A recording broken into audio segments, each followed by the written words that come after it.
Bismillahirrahmanirrahim. Hello viewers, welcome back to the Vibes. How are you all? Today we will start our topic related to cell division.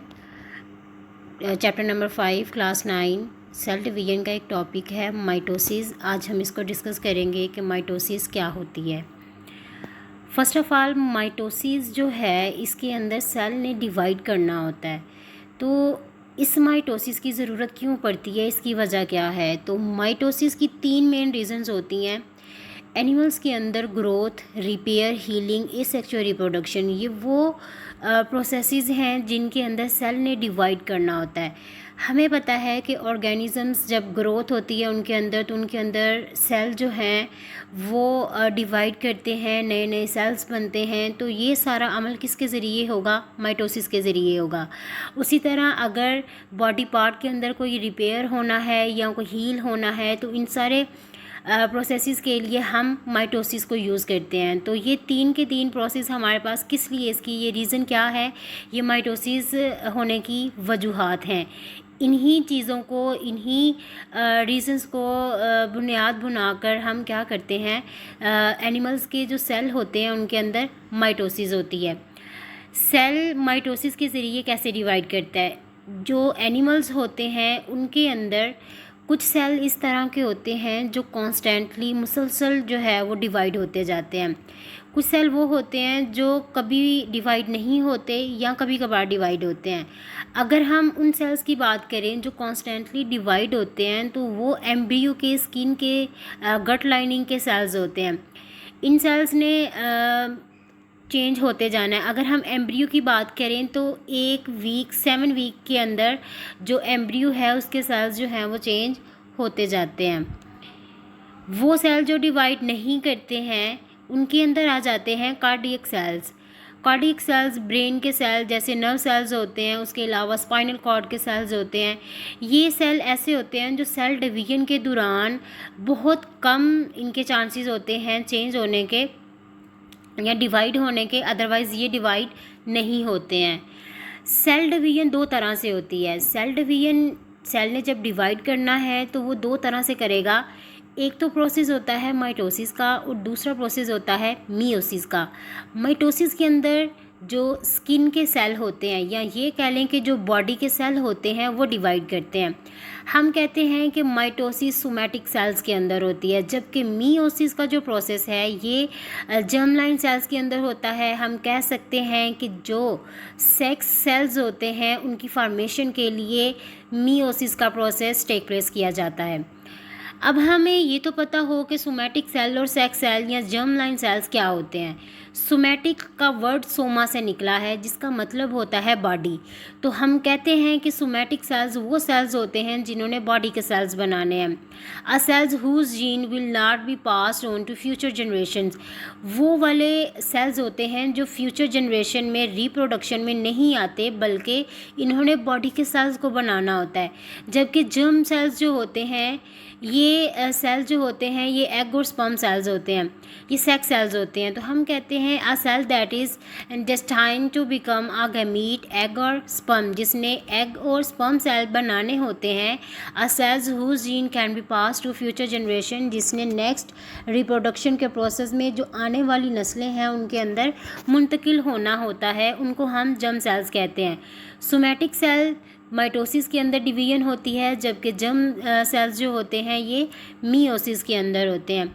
Meiosis का हमने एक अलग से इसका जो है सारी एक्सप्लेनेशन, इसकी सारा मियोसिस का, मियोसिस 1 मियोसिस 2 को डिस्कस किया था, उसका लिंक आपको डिस्क्रिप्शन बॉक्स में मिल जाएगा। नेक्स्ट हम देखते हैं कि सेल माइटोसिस के दौरान जब डिवाइड होता है तो उसके अंदर वो डिवीजन, कौन से सेल होते हैं जो डिवाइड होते हैं। तो सेल भी जो सेल डिवीजन होता है वो डिप्लॉइड होते हैं या हैप्लॉइड होते हैं। अगर हम बात करें डिप्लॉइड सेल, तो डिप्लॉइड होते हैं 2n। माइटोसिस के अंदर जो डिप्लॉइड सेल्स हैं वो जब अगेन डिवाइड करते हैं तो वो डिप्लॉइड ही रहते हैं। अ सेल विद 2 क्रोमोसोम, वो सेल जिसके पास 2 क्रोमोसोम का सेट होता है, हम कहते हैं कि वो एक डिप्लॉइड सेल होता है। ऑल बॉडी सोमैटिक सेल, जितने भी बॉडी के सेल्स होते हैं या सोमैटिक सेल होते हैं वो डिप्लॉइड होते हैं। तो माइटोसिस के अंदर जो पेरेंट सेल होता है वो डिप्लॉइड होता है, जिससे जो उसका ऑफस्प्रिंग सेल बनता है वो भी डिप्लॉइड होता है। हैप्लॉइड होते हैं वो वाले सेल जिनके पास एक क्रोमोसोम का सेट होता है। हम कहते हैं कि a cell with one chromosome set in each of it cell, उसके सेल के पास जो सेल होंगे उनका एक क्रोमोसोम का सेट हो। तो ये होते हैं स्पर्म और एग सेल। हमें पता है कि मीओसिस के दौरान स्पर्म और एग सेल जो होते हैं वो दोनों मिलकर जाइगोट बनाते हैं। तो ये स्पर्म सेल भी एन लेते हैं, हैप्लॉइड लेते हैं, और एग सेल को भी हम हाफ हैप्लॉइड या एन लेते हैं। तो हम कह सकते हैं कि मीओसिस के दौरान हैप्लॉइड नंबर जो है वो क्रोमोसोम्स का कह लें या सेल्स का कह लें हम यूटिलाइज करते हैं। आगे आ जाता है कि cell division. All living cells come from other living sales.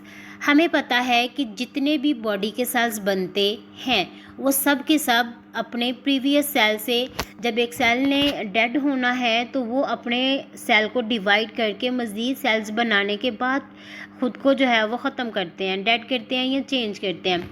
तो जितने भी लिविंग सेल्स होते हैं वो दूसरे सेल से मिलके बने होते हैं। ड्यूरिंग माइटोसिस के दौरान क्या होना है, सेल का जो न्यूक्लियस है वो डिवाइड करता है। सेल के न्यूक्लियस ने जब डिवाइड करना है तो वो दो न्यूक्लियाई बनाता है।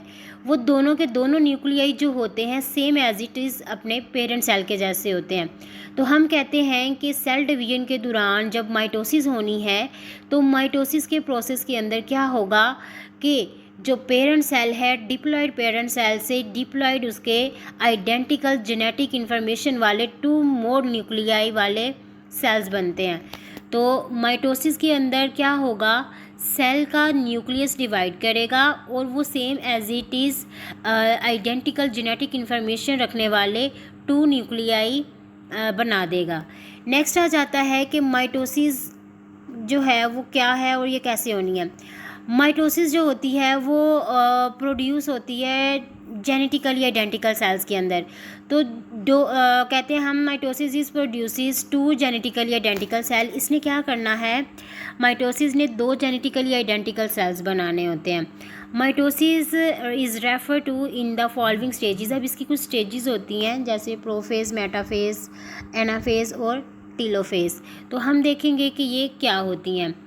फर्स्टली आ जाती है प्रोफेज। प्रोफेज क्या होती है, सेल डिवीजन के अंदर जब प्रोफेज होनी है तो उससे पहले हमें पता है कि सेल जब डिवाइड करता है तो वो उसकी एक इंटरफेज होती है, एक माइटोटिक फेज़ होती है। इंटरफेज के अंदर सेल ने G1 फेज़, S फेज़ और G2 फेज़ में से गुजरना होता है। जब उसकी मेटाफेज़ आती है, माइटोटिक फेज़ आती है तो वहाँ पर टोटल 4 फिनोमिनाज होते हैं। प्रोफेज जो इसकी स्टेजेस होती हैं, प्रोफेज, मेटाफेज, एनाफेज और टीलोफेज। प्रोफेज के अंदर क्या होता है, सेल अपने आप को प्रिपेयर करता है सेल डिवीजन के लिए। The cell begin the process of division. जो डिवीजन का प्रोसेस है, अमल है, वो प्रोफेज से स्टार्ट होता है। ये अपने आप को रेडी करता है कि उसने अब डिवाइड करना है।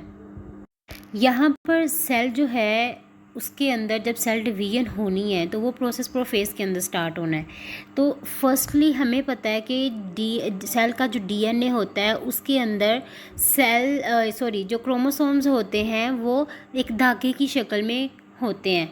तो यहाँ पर क्या होना है, क्रोमोसोम ने कंडेंस करना है। पहले वो अनकंडेंस फॉर्म में होते हैं, देन वो क्या करते हैं, कंडेंस करते हैं। तो डीएनए के अंदर जब क्रोमोसोम कंडेंस करता है तो वो डुप्लीकेटेड क्रोमोसोम्स होते हैं। डुप्लीकेटेड क्रोमोसोम अपने आप को कंडेंस करते हैं। यहाँ पर आप देख सकते हैं कि डीएनए से देखें आगे इन्होंने क्रोमोसोम्स जो बनाए हैं वो डुप्लीकेटेड क्रोमोसोम्स जो थे वो यहाँ पर हो गए हैं कंडेंस। नेक्स्ट प्रोफेज के अंदर एक और काम होता है। वो काम क्या होता है कि जो सेल का न्यूक्लियर इन्वेलप होता है वो डिसअपीयर हो जाता है, वो ख़त्म हो जाता है। देन प्रोफेज के अंदर जो सेंट्रियोल्स होती हैं, सेंट्रियोल्स ने ओपोजिट सेल के ओपोजिट पोल की तरफ माइग्रेट करना स्टार्ट कर देना, ओपोजिट पोल की तरफ वो जाना शुरू कर देते हैं। अब जो सेंट्रियोल्स होते हैं वहाँ से कुछ रेस निकलती हैं जिनको हम एस्ट्रल रेस कहते हैं। और इन्हीं सेंट्रियोल से क्या होना है कि यहाँ से कुछ स्पिंडल्स निकलना स्टार्ट हो जाएंगे। तो क्या होगा, प्रोफेज के अंदर जो तीसरा काम है वो ये होना है कि सेंट्रियोल ने ऑपोजिट पोल की तरफ माइग्रेट करना स्टार्ट कर देना है और स्पिंडल फाइबर्स की फॉर्मेशन शुरू हो जाती है।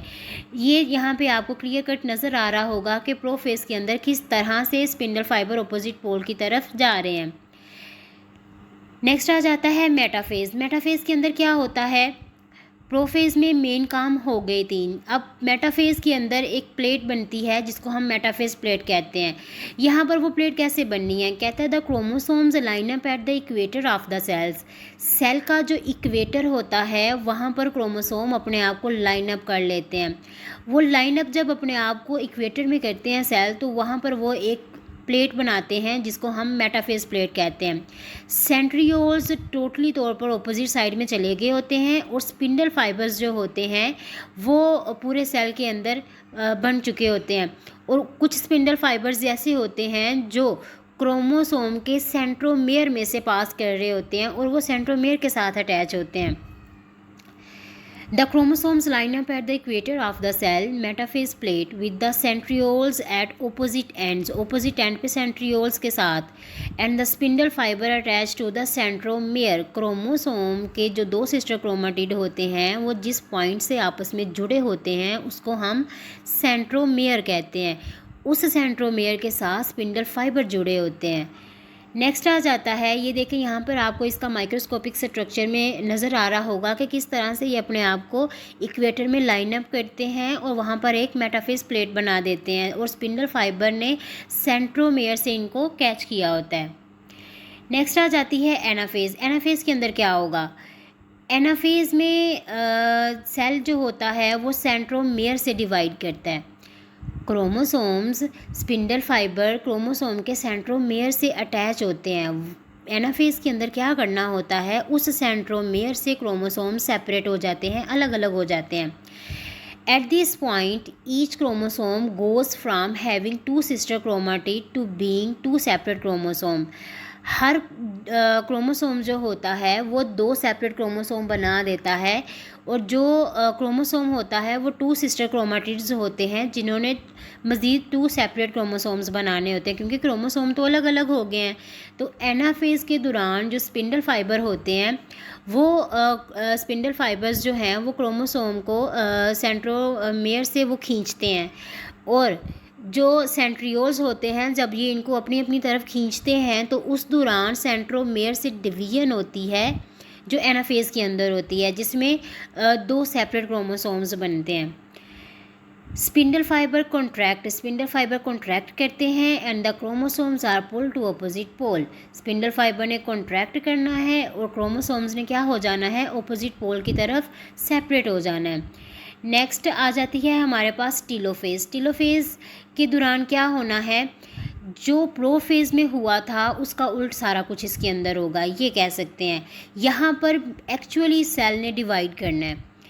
टीलोफेज के अंदर chromosomes are at the pole of cell. Chromosomes ने जब सेपरेट उनको सेंट्रोमेयर से सेपरेट किया गया तो वो क्या करते हैं, टीलोफेज में जब जाते हैं तो वो सेल की ऑपोजिट पोल की तरफ अलग अलग हो जाते हैं। जब हमारे पास सेल ने अलग अलग हो जाना है, अपोजिट पोल में चले जाना है, तो वहाँ पर उनके इर्द गिर्द एक इन्वेलप बनता है जो प्रोफेज में डिसअपीयर हो गया था। वो इन्वेलप है न्यूक्लियर इन्वेलप। तो यहाँ पर दोबारा न्यूक्लियर इन्वेलप रिफॉर्म होगा, जिससे किसके दौरान होगा, जो 2 सिस्टर क्रोमाटिड्स बने थे, जो 2 सेट क्रोमोसोम के बने थे ना, उन दोनों सेट के इर्द गिर्द एक न्यूक्लियर इन्वेलप बन जाएगा और क्रोमोसोम्स दोबारा धागे की शक्ल में आ जाएंगे। सेंट्रियोल्स अपनी पोजीशन में वापस आ जाएंगे। तो ये सारा का सारा प्रोसेस प्रोफेज के उल्ट होता है जो टीलोफेज के अंदर होता है। In telophase nucleus actually divide the chromosomes are at the pole of cell. Chromosomes जो हैं वो सेल के पोल्स की साइड पे होते हैं। सेंट्रियोल्स भी अपने अपने पोल में वापस पहुंच जाती हैं। न्यूक्लियर इन्वेलप उनके क्रोमोसोम्स के इर्द गिर्द बन जाता है जो 2 सेट होते हैं क्रोमोसोम के, और क्रोमोसोम की जो शक्ल होती है, कंडेंस शक्ल होती है, वो दोबारा अनकंडेंस होकर धागे की शक्ल में आ जाते हैं। आगे एक और फेज़ होती है जिसको हम साइटोकाइनेसिस कहते हैं। साइटोकाइनेसिस का मतलब मीन्स साइटोप्लाज्म की डिवीजन। तो जब साइटोप्लाज्म डिवाइड करता है, हमें पता है टेलोफेज़ के अंदर अभी न्यूक्लियस अलग अलग हुए हैं, न्यूक्लियर इन्वेलप बना है, क्रोमोसोम्स अलग अलग हुए हैं, अभी वो मुकम्मल तौर पर अलग नहीं हुए। तो ये साइटोकाइनेसिस के अंदर होगा। यहाँ पर साइटोप्लाज्म उनका डिवाइड कर जाता है। In animal cell are cleavage furrow form and separate daughter cell. अब एनिमल और प्लांट सेल के अंदर साइटोकाइनेसिस में थोड़ा सा डिफरेंस होता है। एनिमल सेल के अंदर जब साइटोप्लाज्म ने डिवाइड करना है तो वो क्लीवेज फ्लोरो के ज़रिए बनता है। इनके अंदर मेम्ब्रेन क्लीवेज होती है और क्या हो जाता है, 2 सेपरेट डॉटर सेल्स बन जाते हैं।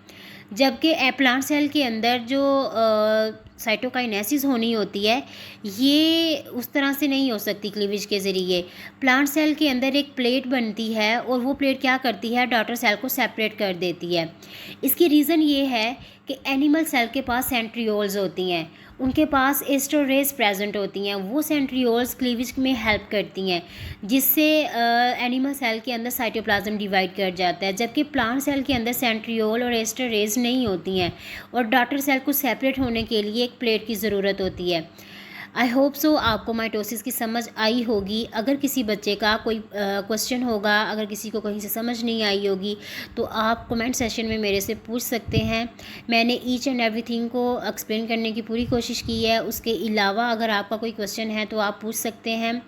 मेरी वीडियो को लाइक ज़रूर करें और मेरे चैनल को सब्सक्राइब करें, साथ में लगे बेल आइकॉन को ज़रूर प्रेस करें ताकि आइंदा आने वाली वीडियोस का नोटिफिकेशन आपको मिलता रहे। थैंक यू, अल्लाह हाफिज़, बाय बाय।